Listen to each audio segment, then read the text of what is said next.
After the defeat at the Battle of Waterloo on 18 June 1815, the French Army of the North, under the command of Napoleon Bonaparte, retreated in disarray back towards France.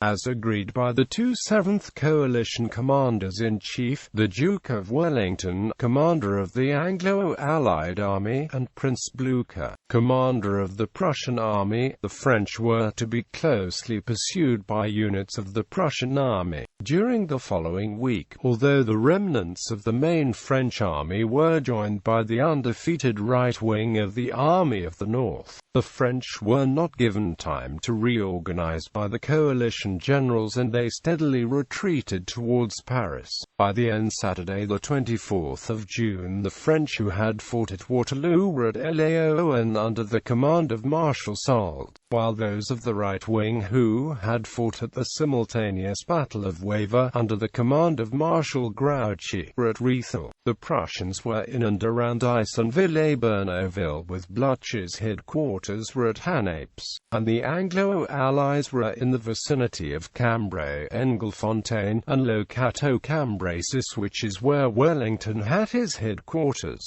The next week would see the French reach Paris, with the coalition forces who were about a day's march behind them also arrive in the Paris area. By July 1, the Anglo-allied army were facing the French, who were positioned behind a strong defensive line in the northern suburbs of Paris, while the Prussians had seized two bridges downstream of Paris and had crossed the river Seine and were about to approach Paris from the south-west. In the following week the French army would capitulate and agree to leave Paris under a ceasefire. The coalition armies would occupy Paris. On 8 July the French King Louis XVIII would be restored to the throne, and a new peace treaty would be signed in November of the same year. The 25th of June, capitulation of Cambrai and Anglo-allied movements. The fortress and town of Cambrai surrendered to the Anglo-allied army and was handed over to King Louis XVIII.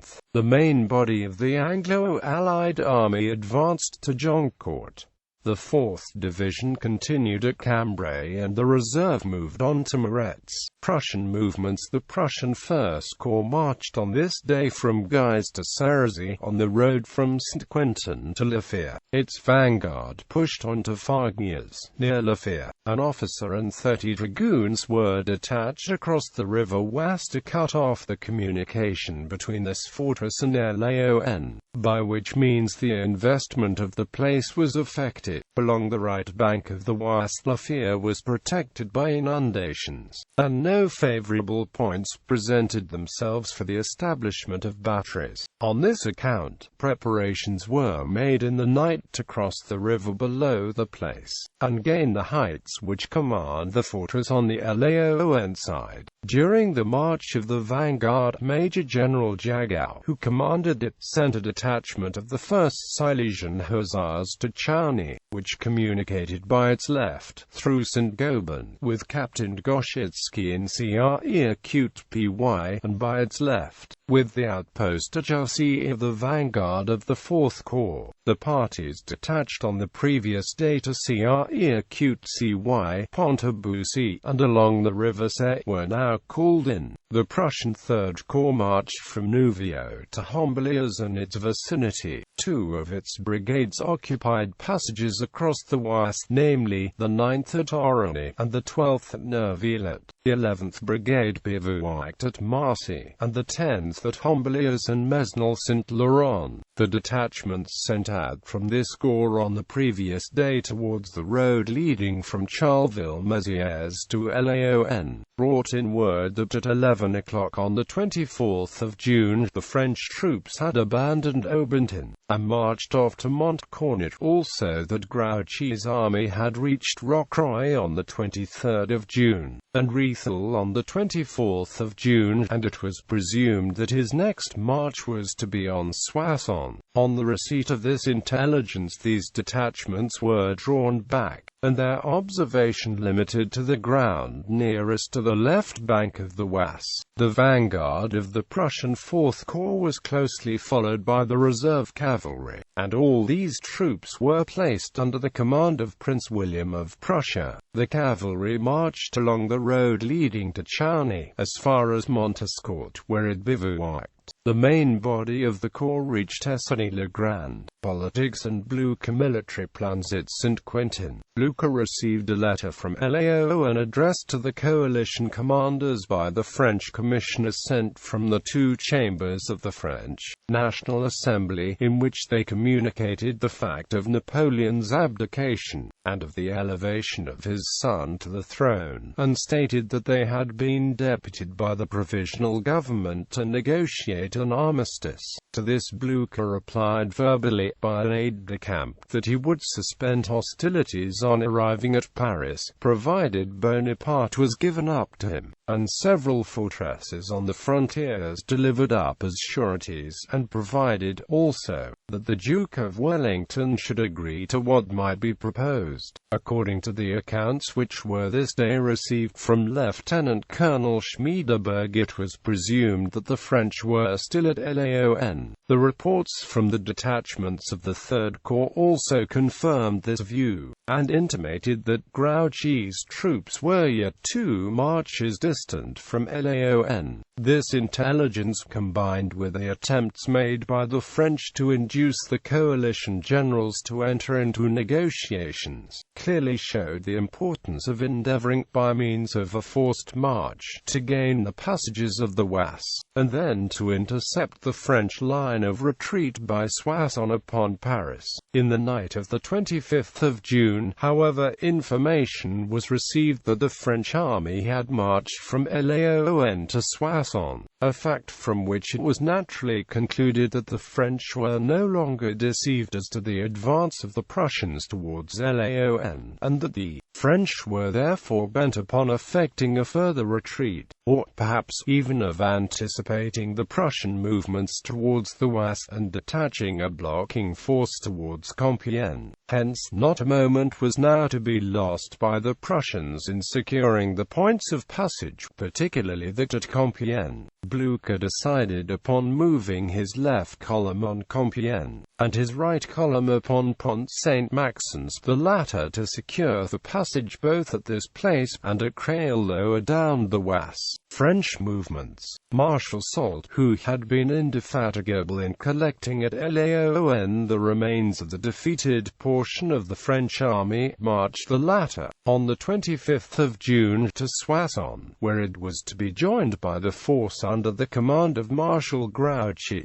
Grouchy, who, having preceded his troops which were yet a march and a half distant, had arrived in the town, to take the command of the whole army, according to instructions conveyed to him from the provisional government. Soult, as soon as he found himself thus superseded in the command, resigned from the army, and left for Paris, disgusted with the abrupt and discourteous manner with which he had been treated. Napoleon withdrew from Paris to the country palace of Malmaison. From the he issued a final address to the French army's dispositions. Evening the 25th of June. The position of the respective armies on the evening of the 25th of June were as follows. The Prussian First Corps was at Cerisy, the Third at Homblières, and the Fourth at Essonnes-le-Grand.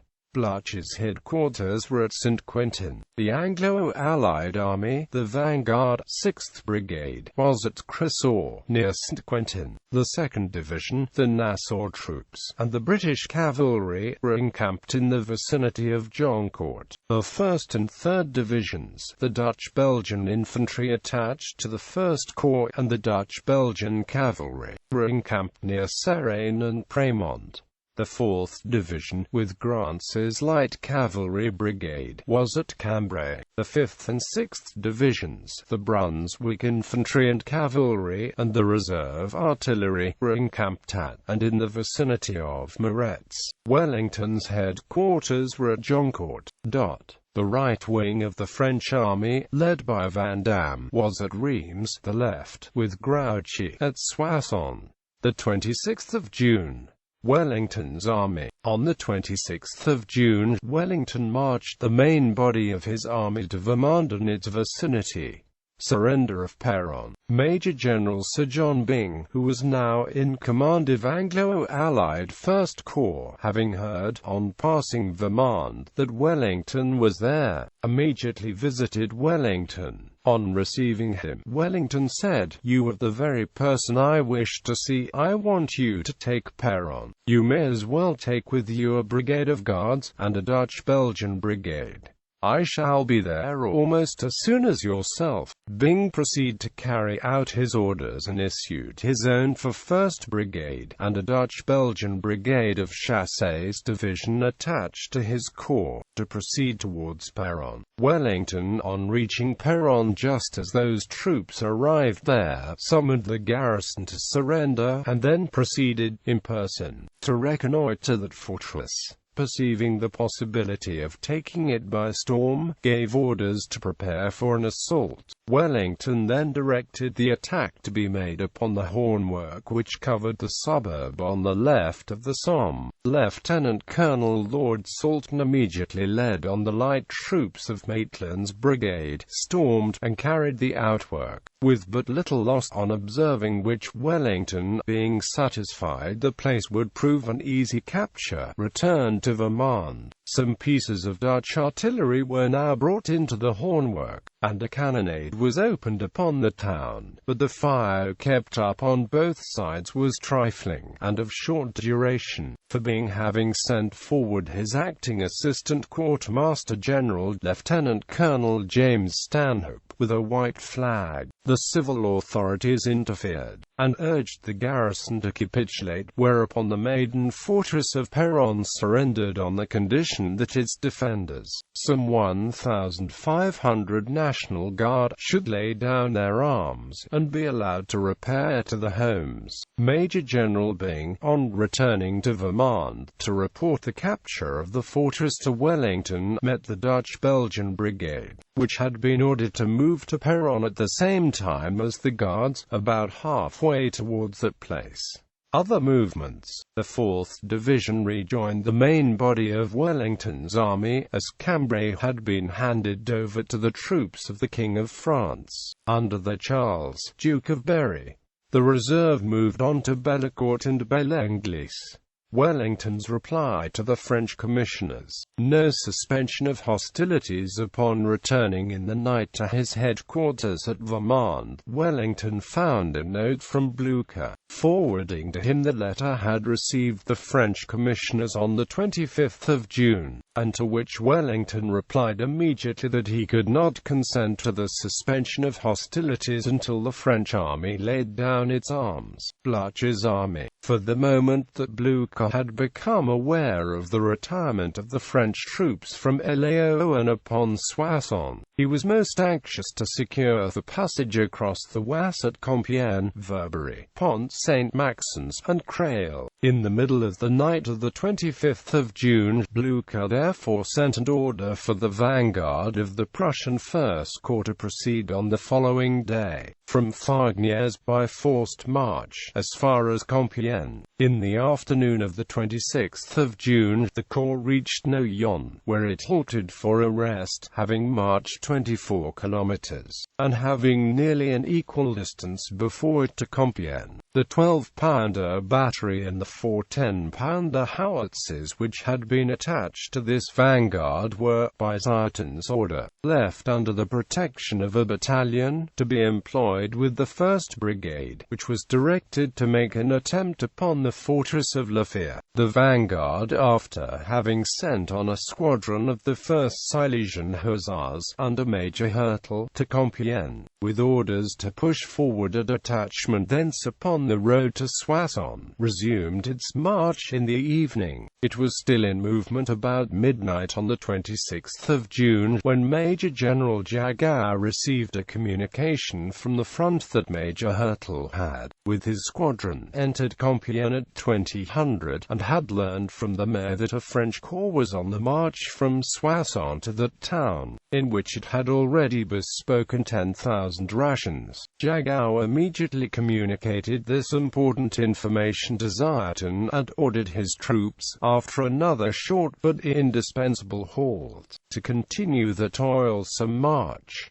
On the morning of the 26th of June, the 1st Brigade of Zieten's corps completed the investment of Wavre. The troops that had been previously detached to this point by General Jagow were moved off to follow this officer's brigade on the road to Compiègne. Notwithstanding the vigorous bombardment which the Prussians maintained against the fortress until noon, and by which several buildings were set on fire, they failed to induce the garrison to surrender. As it was not intended, however, to attempt any more serious attack, the brigade, after leaving the Fusilier battalion of the 12th Regiment and a squadron of the Brandenburg Uhlans to watch the fortress, followed the corps which had marched to Noyon, but it did not even reach Chauny, scarcely 11 kilometers from Wavre. Zieten, on arriving at Chauny at 2000, with the remainder of his corps, the 2nd and 4th Brigades, the reserve artillery, and the reserve cavalry brigade, considered his troops much too fatigued to fulfill Blücher's intentions that they should march as far as Noyon, and he therefore ordered them to bivouac at Chauny. The Prussian Third Corps marched from the vicinity of Homblières to that of Guiscard, partly by Jussy and partly by Saint-Quentin and Ham. It was only the 11th Brigade, with the greater portion of the reserve cavalry and artillery, that took the latter road. These troops, on reaching the fortified town of Ham, found it occupied by the French, who seemed prepared to oppose the passing through the place. Major General Hobe, who commanded them, summoned the commander of the garrison to open the gates and allow the troops to march through, and on perceiving that this summons was disobeyed, he tried the effect of a few cannon shot which quickly procured a free passage for his force. No further notice was taken, and no further use was made by the Prussians of this otherwise insignificant place.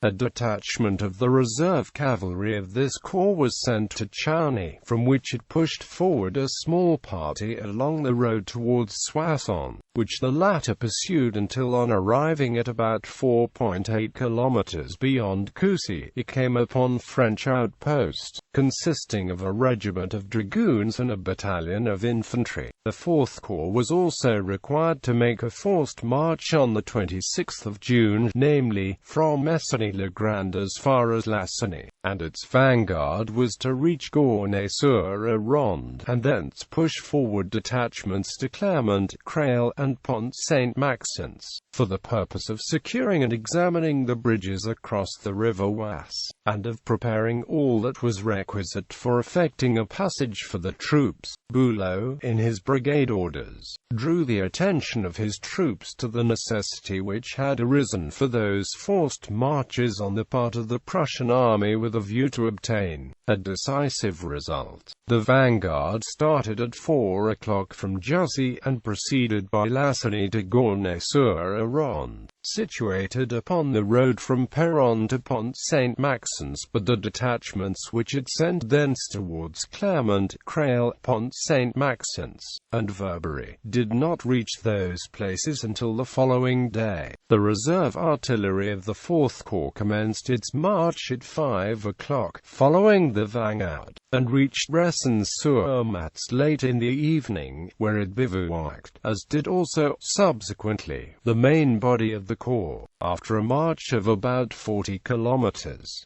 French movements. Whilst the Prussians were, on the 26th of June, hastening towards Compiègne, the French general Count de Laon was also marching upon that point from Soissons, with the remains of his corps, about 4,000 men, having succeeded, through his urgent representations of the expediency of such a movement, in obtaining Grouchy's assent to its execution. The troops of the French 3rd and 4th Corps moved this day from Reims towards Soissons, a distance which they could not, however, accomplish in one day's march. positions on evening the 26th of June. The positions of the respective armies on the evening of the 26th of June were as follows. Prussian Army, the 2nd and 4th Brigades of the Prussian 1st Corps were at Chauny, not far from which was also the 1st Brigade. The 3rd Brigade, forming the vanguard, was on the march to Compiègne. The 3rd Corps was at Giscard. The 4th Corps was at Resnes-sur-Matz. Blücher's headquarters were at Genvry, near Noyon.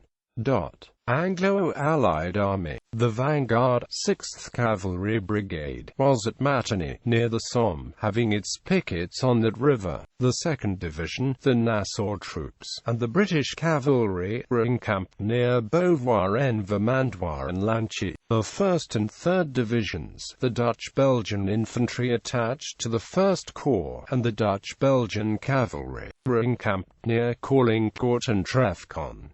The 4th Division was encamped at Goey. The 1st British Brigade of Guards was at Péronne. The reserve, consisting of the 5th and 6th Divisions, the Brunswick troops, and the reserve artillery was encamped near Norroy, Magny-la-Fosse, and Bellenglise. The pontoon train was at Estrées. Wellington's headquarters were at Vermand. French Army. The French troops under Laon were not far from Compiègne, on the road from Soissons. The 3rd and 4th Corps, under Vandamme, were at some point between Reims and Soissons. Grouchy's headquarters were at Soissons.